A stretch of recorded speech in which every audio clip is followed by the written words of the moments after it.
Alrighty, so yes, it has been like 6 months since I posted something. So I'm still alive. I'm just busy and have like no motivation to make videos. But here is my ripple control system, like the one that I made a video on 3 years ago now. So I still have everything, still interested in it. I just haven't gotten around to using it until recently.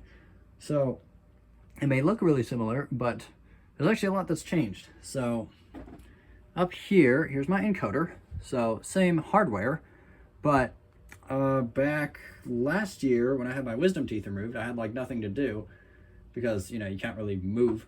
So I just decided to completely rewrite the software for it. So it is absolutely different in terms of how it operates. It's a lot more featureful now.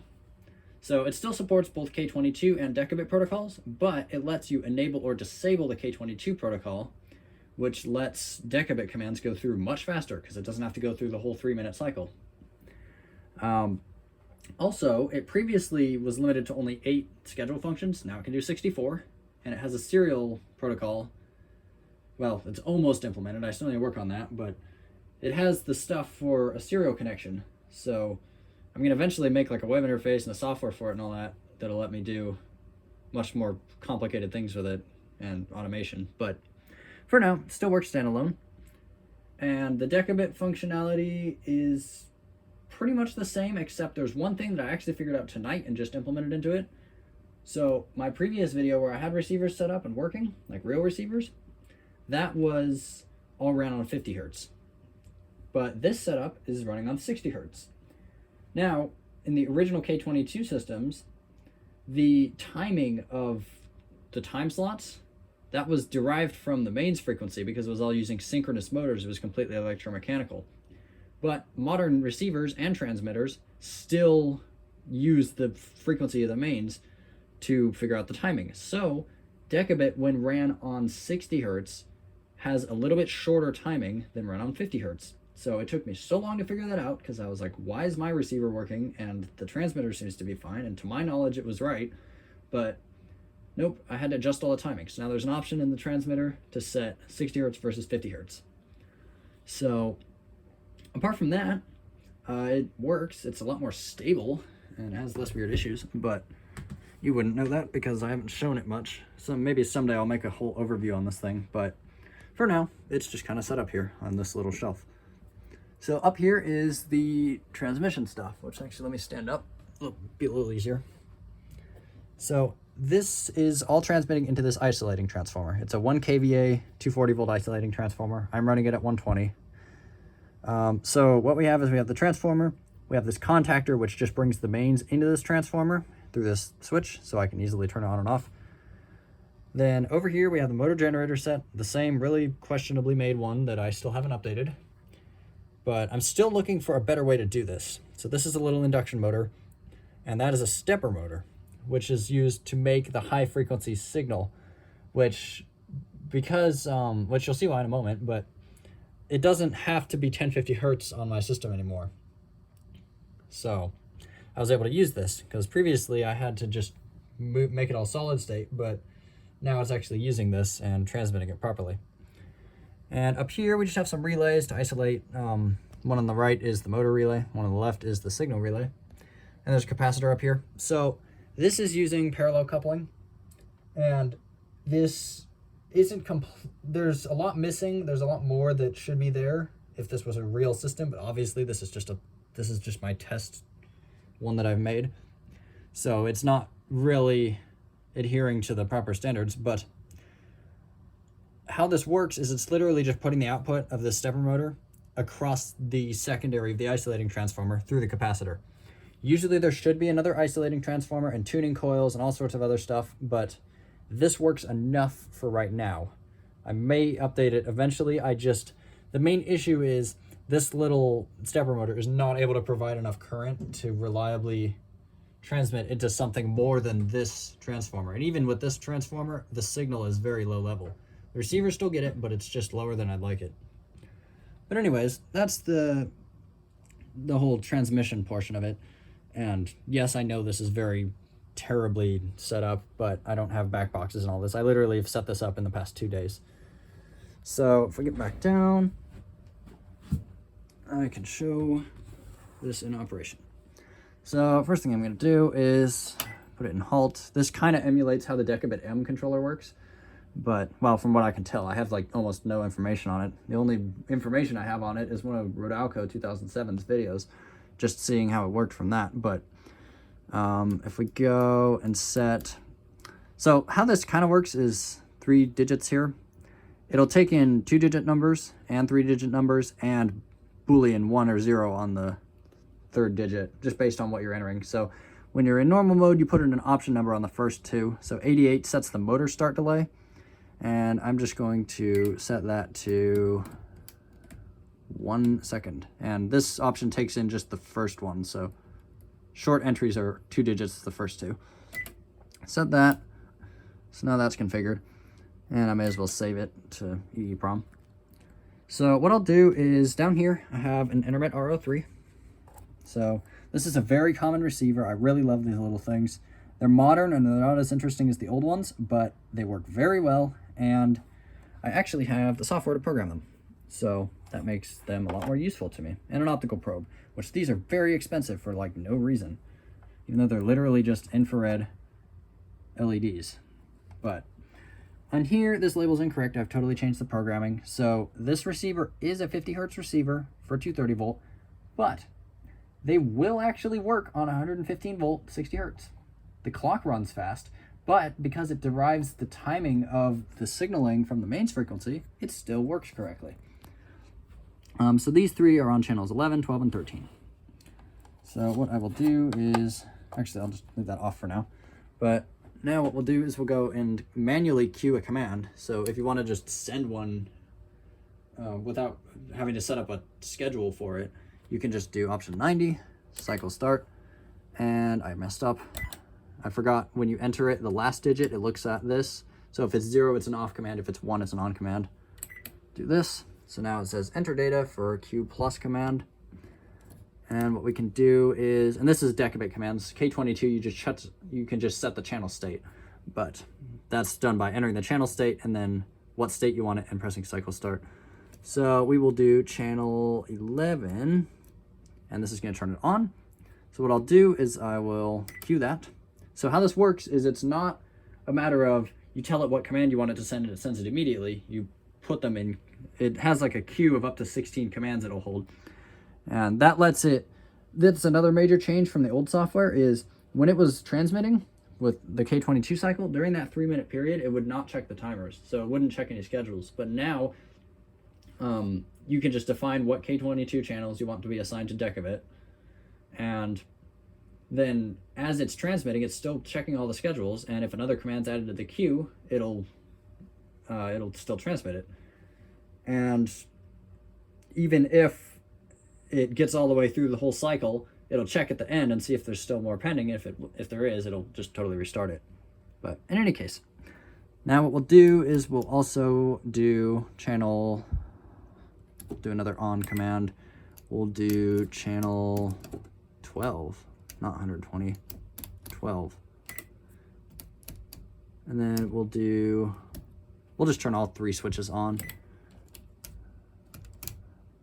Apparently my brain can't figure out how to use thumb wheel switches. 13, and then what we'll do is we'll queue an off command for the master channel 100, which that'll turn all 3 off.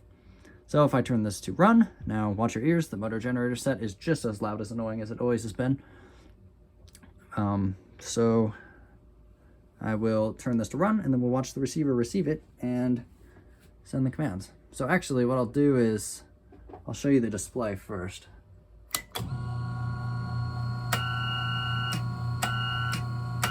That's what it looks like when it's sending.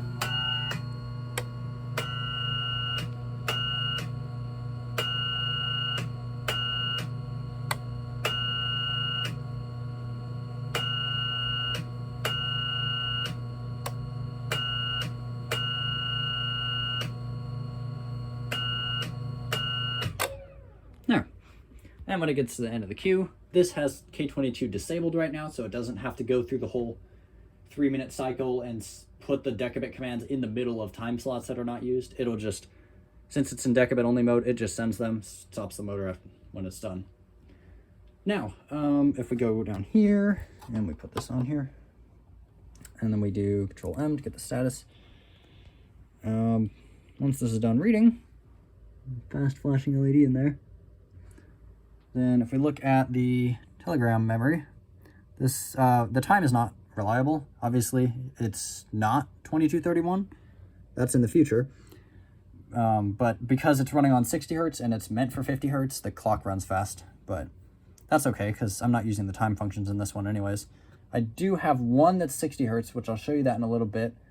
I don't know how I managed to, but it was a very lucky find on eBay. So I have one that's 60 hertz and will keep time properly here. So in any case, here is the command memory. So it logs up to the last 12, I think, commands. Yeah, 12. So in here, we see plus 11, plus 12, plus 13, minus 11. So that's turning on channels 11, 12, and 13, and then turning off 100, which is a master command. And why all three of them responded to that is because if you look at the programming, if I can hit OK, these are assigned to channels plus 100, plus 11, so master command, individual command. So the master channels were intended for switching like large groups of these receivers at the same time if there's an emergency situation, or if you just needed to turn off a large group of them or turn on a large group of them for any reason, really. So I guess I should kind of give a little context. These are, I mean, I made a whole video on it 3 years ago, but I guess I'll explain anyways. These are little receivers that are, this sends signals over to the power lines, kind of like X10, except instead of setting high frequency pulses at the zero crossing, this is just straight superimposing a higher frequency on top of the 60 hertz carrier, or 50 hertz. It's not really used in the US all that much, but it's really common in Australia, New Zealand, other countries, and it's mainly used for switching street lighting and off-peak loads. So during peak time, they'll use these to switch off like hot water heaters or night store heaters to reduce load on the grid. And then they're also just great for, I guess, I'm pretty sure the original ones, the rhythmatic receivers, which I have one of those, I just need to fix it. I'll make a demonstration on it someday. Those ones, it looks like it was originally intended for switching street lighting, but in any case, they're just remote switches at the grid level that send the signal by superimposing a high frequency over the mains. But in any case, I have outside a 175 watt Mercury vapor light, and that one has one of these receivers connected to it, an RO3. So what I'm going to do is I'm going to first configure the motor start delay in this to be about, let's say, 20 seconds. So then when I send a command, it'll put 20 seconds of delay before it actually sends it. That was intended because, you know, if you look at any of Rodalco 2007's videos about these ripple control systems, it's the same kind of system. It's just, this is my very small implementation of it because I thought it was interesting. So I made my own. But if you look at his, you'll see the motors take a long time to start because they're large. They're massive three-phase motor generator sets. But obviously this one takes like 1 second to start. So that's what I usually set my delay to. But it's a useful little thing because now I can set a long delay and then I can go walk out there to the Mercury light so I can show you it's starting up. So in any case, that one is on channel 1. So we will do, again, I gotta remember, set that digit. We're gonna turn on channel 1. And has a 20-second motor delay, so I will turn the key switch and I'll go run out to the Mercury light and then I'll show you it starting up. And then what I'll do is then I will add a few commands to the queue and then I'll go out there and I'll see if you can, I'll try to video the sound of the ballast of the light and then we'll see if you can hear the signal in it. I have low hopes because it's not that loud. As I said, that little motor isn't able to put a very strong signal on this isolating transformer, but I'll see if it'll work. But in any case, let's just turn the key switch and then I'll go run outside to the Mercury fixture.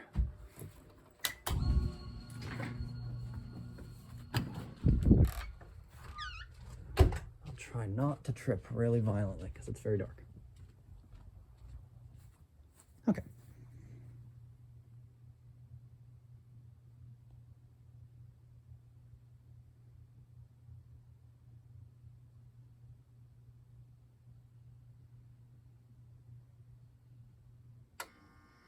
And there we have it.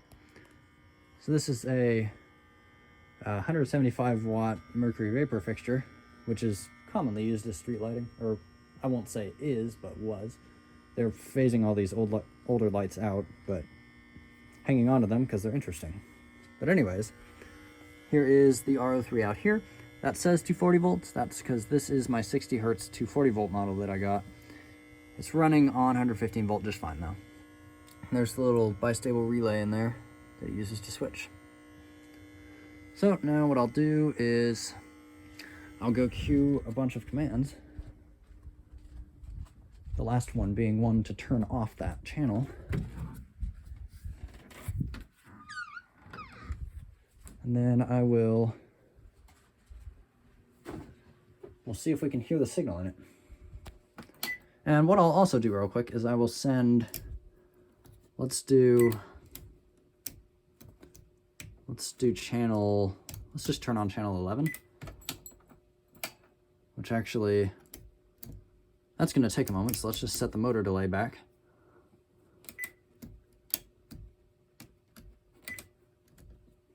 I'll let that send. Turn on this relay.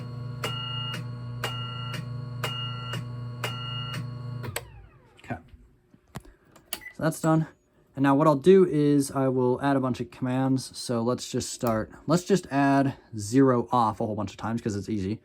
I can just do this, this, this. Just do this repeatedly. It doesn't check for duplicates.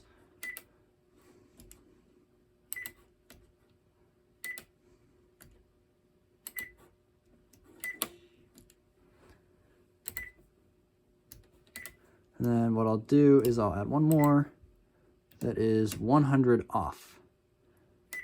And then I'll show you, that'll be the last one that it sends to turn the light off. But then I'll show you that this relay also turns off. So that was sending 0 off a whole bunch of times, and then 100 off, which should turn off both the one out there and this one. And I'll set the motor delay back. That would be kind of smart. Okay, so now I'll turn the key switch, run back out there, and I'm going to hold my phone straight up to the ballast, and we'll see if we can hear anything.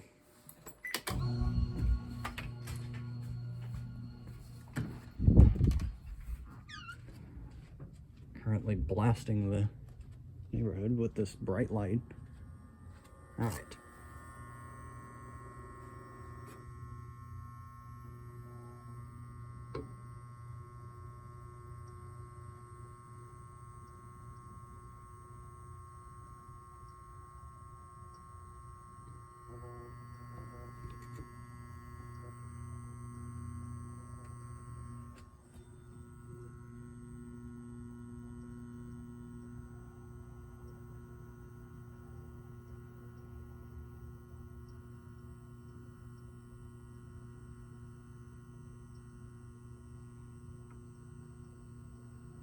Not particularly loud, but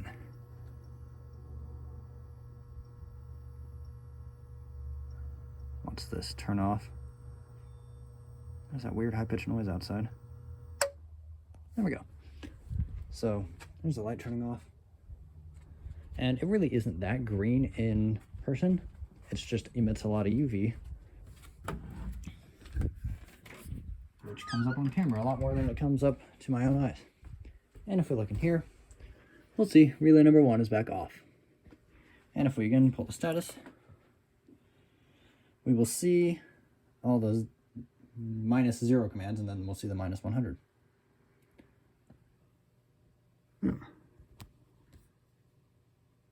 Now if we go down, yeah, just a whole bunch. But in any case, that is my ripple control transmitter, still functional and still set up, and now working on 60 hertz going straight into that isolating transformer, which makes it a lot more useful. Because previously, if I wanted to control that light, I would have had to run a separate run of 60 hertz, 115 volt to the light, and then the 230 volt, 50 hertz for the receiver exclusively, which is annoying.